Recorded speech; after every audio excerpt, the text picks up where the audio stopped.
मधुबन के बाबा, मधुबन के बाबा मुरली वाले, आपका क्या कहना,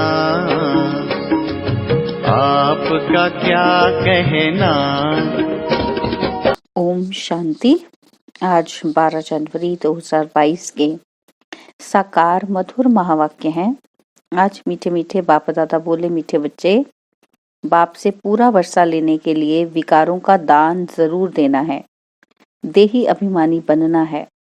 मम्मा पापा कहते हो तो लायक बनो। बाबा बोले, मीठे बच्चे, बाप से पूरा वर्षा लेने के लिए विकारों का दान जरूर देना है, देही अभिमानी बनना है। मम्मा बाबा कहते हो तो लायक बनो।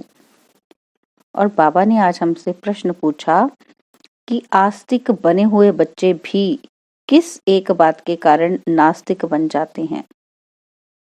और उत्तर में बाबा ने कहा, देह अभिमान के कारण। जो कहते हैं कि हम सब कुछ जानते हैं, पुरानी चालें छोड़ते ही नहीं, ज्ञान की गोली लगने के बाद फिर माया की गोली खाते रहते।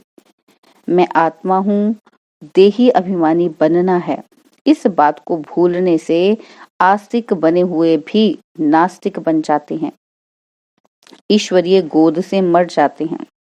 और आज मुरली का गीत है, आज नहीं तो कल। ओम शांति। बाबा कहते वह भी घड़ी है और यह बेहद की घड़ी है। उसमें भी क्वार्टर, हाफ और फुल दिखाया है, और इसमें भी ऐसे है।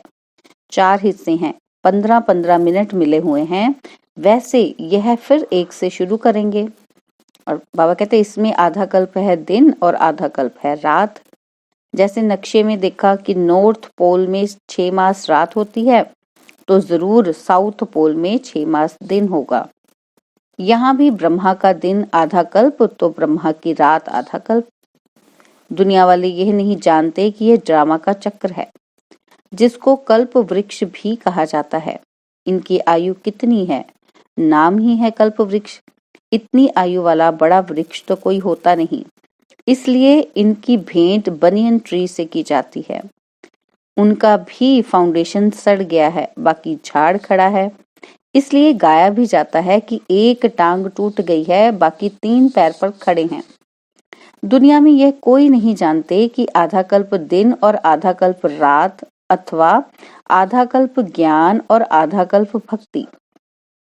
वह आधा आधा नहीं कर सकते। सत्यु को बहुत टाइम दे दिया है, तो आधा आधा नहीं हो सकता। कोई हिसाब ही नहीं रहता। मनुष्य आस्तिक और नास्तिक अक्षर का भी अर्थ नहीं समझते।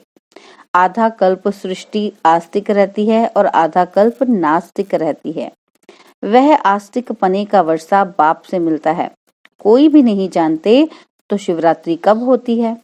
टाइम तो होना चाहिए ना, जबकि बाप आकर रात को दिन बनावे। बाबा को ही आकर भक्ति का फल दे, भक्ति से छुड़ाना है। परमपिता परमात्मा को आना भी जरूर है। पुकारते हैं कि पतित पावन आओ। पतित पावन कौन है यह नहीं जानते, इसलिए उनको नास्तिक कहा जाता है। जानने वालों में भी नंबरवार पुरुषार्थ अनुसार हैं। बाबा कहते हैं यहाँ रहने वाले भी एक्यूरेट ना जानने के कारण आश्चर्यवत सुनंती, कथंती, भगंती हो जाते हैं। बाबा का पहला पहला फरमान है कि पवित्रता का। बाबा कहते बहुत सेंटर्स हैं जहाँ विकारी मनुष्य भी अमृत पीने जाते हैं। धारणा कुछ भी नहीं कर सकते, विकारों को भी नहीं छोड़ते। जो अमृत छोड़ विष पीते हैं उनको भस्मासुर कहा जाता है। बाबा कहते काम चिता पर चढ़ भस्म हो जाते हैं, देवता बनते ही नहीं। बाबा कहते पहले विकारों का दान देना चाहिए। दान दे तब मम्मा बाबा कहने लायक हों। क्रोध भी कम नहीं। बाबा कहते क्रोध में आकर पहले तो गाली देते हैं और फिर मारना भी शुरू कर देते हैं। 1-2 का खून भी कर देते हैं। अखबारों में ऐसे समाचार बहुत छपते हैं। बाबा कहते बाबा से वर्षा लेना है तो इन विकारों से जिनसे दुर्गति हुई है उसका दान जरूर देना पड़े। बाबा कहते हैं कि बच्चे तुम अशरीरी बन चलना है, तुमको अशरीरी बन चलना है। यह देहबान को छोड़ो। बाबा कहते कितना समय तुम देह अभिमानी रहे हो। सतयुग में तुम आत्म अभिमानी थे। तुम समझते थे कि हम आत्मा एक शरीर छोड़ दूसरा लेते हैं, वहां माया होती नहीं, इसलिए दुख की बात नहीं रहती।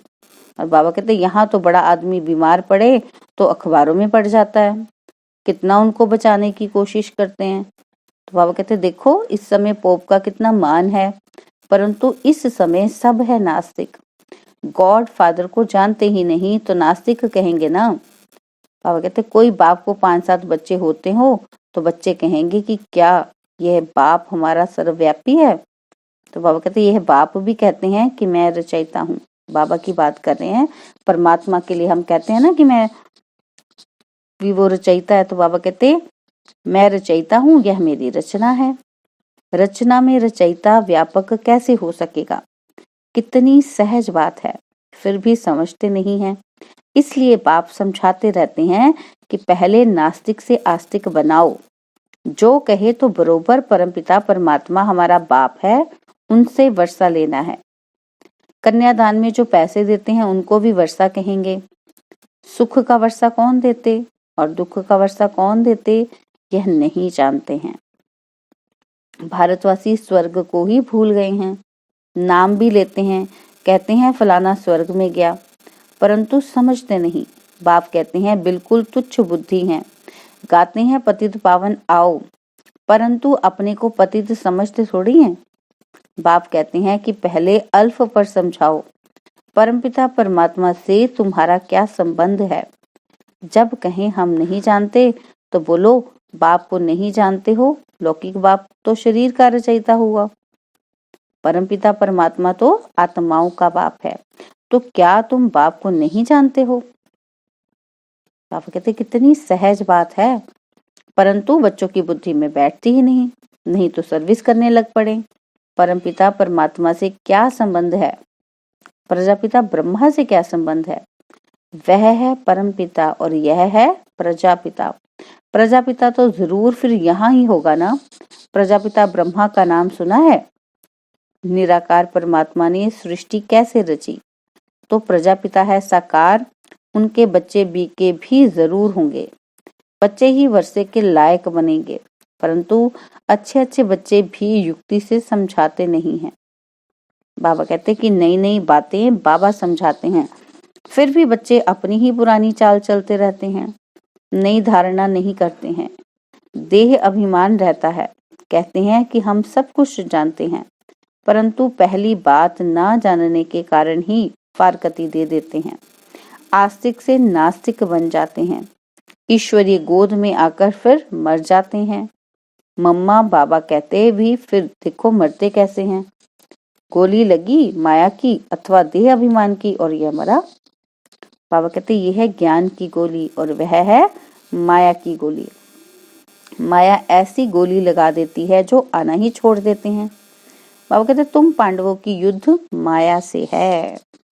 बाप समझाते हैं क्या कि मुझे ज्ञान सागर कहते हैं। बाबा कहते ज्ञान सागर से ज्ञान गंगाएं निकली हैं या पानी की गंगाएं? तो वहां गंगा का चित्र भी देवी का दिखाते हैं, फिर भी बुद्धि में नहीं आता ये कौन है। देवी देवता तो किसी को अमृत पिला न सके।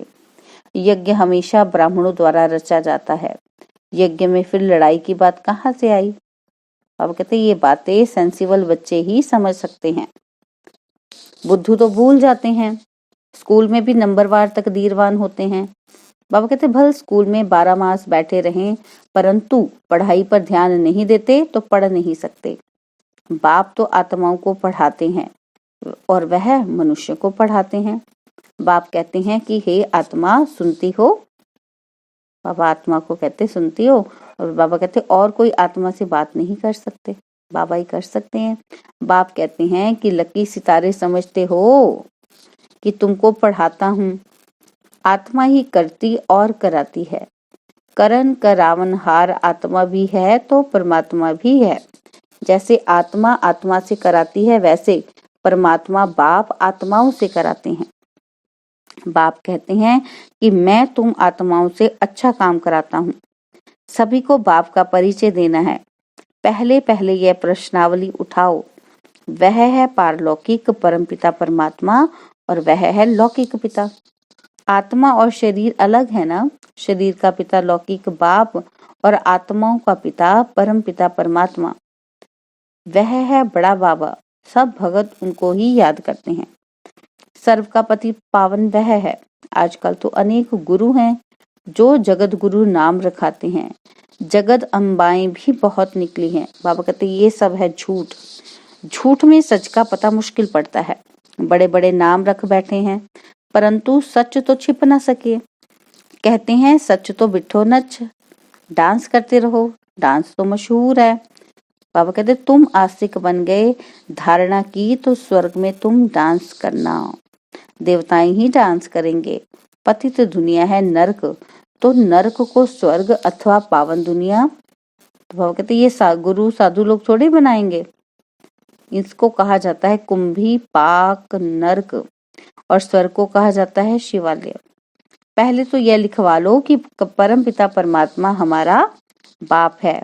उसने प्रजापिता ब्रह्मा द्वारा ही ब्राह्मणों की रचना रची है और हम शिव बाबा के पोत्रे ठहरे। वर्षा भी वही देंगे, ज्ञान सागर भी वही है। अविनाशी ज्ञान रत्न ब्रह्मा द्वारा देते हैं। पहले ब्रह्मा को मिलते हैं, फिर मुख वंशावली को मिलते हैं। स्कूल में भी कोई कोई पीछे आने वाले भी तीखे निकल जाते हैं क्योंकि पढ़ाई अच्छी करते हैं। और बाबा कहते यहाँ भी अच्छी रीति पढ़ना और पढ़ाना है। जो आप समान ना बनावे तो जरूर उसमें कुछ न कुछ खामियां हैं, इसलिए धारणा नहीं होती। बाबा कहते काम विकार का अगर सैमी नशा भी होगा तो धारणा मुश्किल होगी। लिखते हैं बाबा काम का तूफान बहुत तंग करता है, बेताला बना देता है। बाप कहते हैं बच्चे काम महाशत्रु है, उसको योग बल से जीतो। कैसे जीतना है? योग बल से। कल्प पहले भी तुमने जीता है। बाप की गद्दी पर बैठे हो, उनके पीछे रॉयल घराना भी है। सिर्फ एक जन्म पवित्र बनने से इतना ऊंच बन जाएंगे। बाबा कहते मौत सामने खड़ा है। एक्सीडेंट आदि कितने होते रहते हैं। रजो प्रधान के समय इतना मौत नहीं होता है, अब तो पंप है। आगे इतनी मशीनें आदि नहीं थी। आगे लड़ाई कोई स्टीमर अथवा एरोप्लेन से थोड़े होती थी। यह तो सब अब निकले हैं। अब कहते यहाँ थे नहीं, पहले सतयुग में थे तो फिर संगम पर ही होना चाहिए। जो सुख फिर तुमको स्वर्ग में मिलना है, एरोप्लेन जो बनाते हैं वह भी वहां होंगे। बाबा कहते प्रजा में भी कोई ना कोई आ जाएंगे, संस्कार ले जाएंगे और फिर आकर बनाएंगे। बाबा कहते कि अभी बनाते हैं विनाश के लिए और फिर सुख के काम में आएंगे। वहां तो फुल प्रूफ होंगे। माया की पौंप से विनाश होगा। विनाश तो जरूर होना है ना। ब्राह्मणों द्वारा यज्ञ भी रचा हुआ है, इसमें सारी पुरानी दुनिया स्वाहा हो जाएगी। ब्राह्मणों द्वारा ही यज्ञ रचते हैं, मिलता भी ब्राह्मणों को है। ब्राह्मण वर्ण ही सो देवता वर्ण बनता है। शिव बाबा ब्रह्मा द्वारा ब्राह्मण बनाते हैं और ब्राह्मण फिर देवता बनते हैं। कितनी सीधी बात है, परंतु बच्चों पर बड़ा वंडर लगता है। जो इतनी सहज बात भी कई बच्चे धारण नहीं कर सकते। अच्छा, मीठे मीठे सिकिलदे बच्चों प्रति माता पिता बाप दादा का याद प्यार और गुड मॉर्निंग। रूहानी बाप की रूहानी बच्चों को नमस्ते। हम रूहानी बच्चों की रूहानी बाप दादाजी को दिलवा जान सिकवा प्रेम से नमस्ते। ओम शांति। प्यारे बाबा, मीठे बाबा, मेरे बाबा, शुक्रिया बाबा, शुक्रिया बाबा, शुक्रिया बाबा। धारणा के लिए मुख्य सार है, पहला पॉइंट है बाप के साथ सदा सच्चे रहना है। विकारों का दान देकर फिर भस्मासुर नहीं बनना है। पवित्रता का फरमान जरूर पालन करना है। और सेकंड पॉइंट है विकारों के सूक्ष्म नशे को योग बल से समाप्त करना है। पढ़ाई अच्छी रीति पढ़नी और पढ़ानी है। और बाबा ने वरदान क्या दिया? मंजिल को सामने रख ब्रह्मा बाप को फॉलो करते हुए फर्स्ट नंबर लेने वाले तीव्र पुरुषार्थी भव। बाबा कहते मंजिल को सामने रख ब्रह्मा बाप को फॉलो करते हुए फर्स्ट नंबर लेने वाले तीव्र पुरुषार्थी भव। तीव्र पुरुषार्थ के सामने सदा मंजिल होती है, वे कभी यहाँ वहां नहीं देखते। फर्स्ट नंबर में आने वाली आत्माएं व्यर्थ को देखते हुए भी नहीं देखती, व्यर्थ बातें सुनते हुए भी नहीं सुनती। वे मंजिल को सामने रख ब्रह्मा बाप को फॉलो करती है। जैसे ब्रह्मा बाप ने अपने को करनहार समझकर कर्म किया, कभी करावनहार नहीं समझा, इसलिए जिम्मेवारी संभालते भी सदा हल्के रहें, ऐसे फॉलो फादर करें। और स्लोगन है, जो बात अवस्था को बिगाड़ने वाली है उसे सुनते हुए भी ना सुनो। जो बात अवस्था को बिगाड़ने वाली है उसे सुनते हुए भी नहीं सुनो। ओम शांति। और आज के अभ्यास में बाबा ने लवलीन स्थिति का अनुभव करने के लिए कहा कि बाप का बच्चों से इतना प्यार है जो रोज प्यार का रिस्पॉन्ड देने के लिए इतना बड़ा पत्र लिखते हैं। मुरली क्या है? बाबा का पत्र है हम बच्चों के नाम। याद प्यार देते हैं और साथी बन सदा साथ निभाते हैं। तो इस प्यार में अपनी सब कमजोरियां कुर्बान कर स्थिति में स्थित हो जाओ। ओम शांति। तो आज का अभ्यास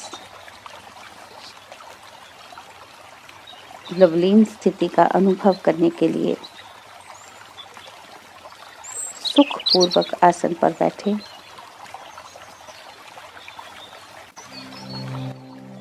आज बाबा ने कहा कि बाप का बच्चों से बहुत प्यार है। बाबा ने पहले हमें प्यार दिया और देने के बदले में ही हमने बाप को दिया। हमने बाबा को प्यार क्यों दिया? क्योंकि बाबा ने अपने प्यार से हमें सुख दिया। सुख कैसे दिया? हमारे दुखों को हर लिया। हमारे दुखड़े सुने बाबा ने और उससे निकलने की युक्तियां बताई बाबा ने। एक दोस्त की तरह दिल खोल कर बाबा ने हमसे बातें की। हमारा मन हल्का हुआ। बाबा ने हमेशा हमें कहा कि मेरे से सच्चे रहो, जो भी है सच सच बताओ। और उस सच्चाई को बताने के बदले बाबा ने हमें प्यार से स्वीकार किया और हमें इतने सुंदर सुंदर समाधान बताए। प्यार के बदले में बाबा ने पदम गुना प्यार हमें लौटाया। मैं इस प्यार को पाने वाली भाग्यशाली आत्मा हूँ। प्यार में डूबी रहने वाली लवलीन आत्मा हूँ।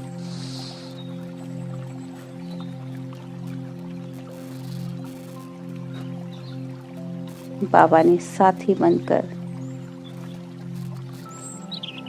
मेरा साथ निभाया है और बाबा के साथ में मुझे जो हिम्मत, जो उमंग और उत्साह मिला है, उससे मैं आत्मा शक्तिशाली स्थिति को प्राप्त हुई। मेरी कमियां, कमजोरियां खत्म हुई और मैं शक्तिशाली, बलवान, उमंग, उत्साह में रहने वाली बनी। बाबा के प्यार ने मुझे खुद पर भरोसा करना सिखाया, क्योंकि बाबा को मुझ पर भरोसा था। वो भरोसा नहीं, वो बाबा का प्यार था।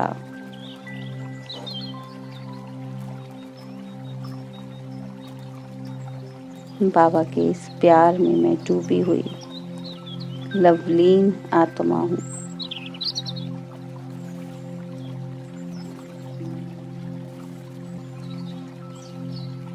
बाबा का प्यार मुरली के द्वारा मुझे रोज मिलता है।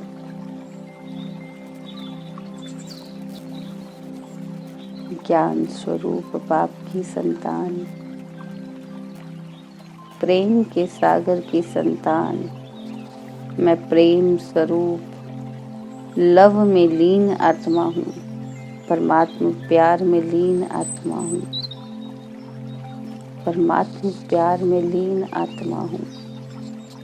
ओम शांति।